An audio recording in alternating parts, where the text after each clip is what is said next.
સાબરકાંઠા જિલ્લાના હિંમતનગર ખાતે યુનિટ 14 બહેનોની રાજ્યકક્ષાની ફૂટબોલ સ્પર્ધાનો આજથી ભવ્ય પ્રારંભ થયો છે। 5 દિવસ સુધી ચાલનારી આ સ્પર્ધામાં રાજ્યભરની 6 ટીમો ભાગ લઈ રહી છે।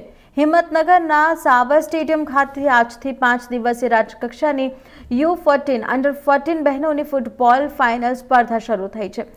23 થી 27 ફેબ્રુઆરી સુધી યોજાનારી આ ટુર્નામેન્ટમાં Ahmedabad city, Ahmedabad rural, Dahod, Rajkot city, Jamnagar city અને વડોદરા સિટી સહિત કુલ 6 ટીમો ભાગ લઈ રહી છે।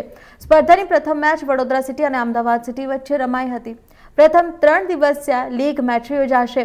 ચોથા દિવસે સેમીફાઇનલ અને પાંચમા દિવસે એટલે કે 27 ફેબ્રુઆરીએ ફાઇનલ તેમજ હાર્ટલાઇન મેચ રમાશે। આ સ્પર્ધા યુવતીઓમાં રમત પ્રત્યે ઉત્સાહ વધારશે અને તેમની પ્રતિભાને રાજ્ય સ્તરે આગળ લાવવા માટે મહત્વપૂર્ણ સાબિત થશે।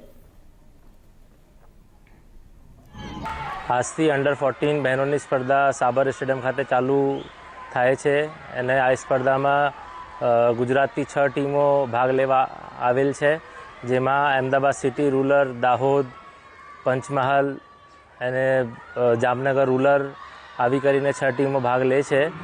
આ સ્પર્ધા લીગ પ્રમાણે રમવામાં આવશે અને 23 થી 27 સુધી આ સ્પર્ધા ચાલશે। 27 તારીખે ફાઇનલ સ્પર્ધા રમવામાં આવશે। રાજ્ય કક્ષાની મારું નામ સુનિતભાઈ આઝાદ છે। હું અહીંયા એકેડમી ખાતે ફૂટબોલ કોચ તરીકે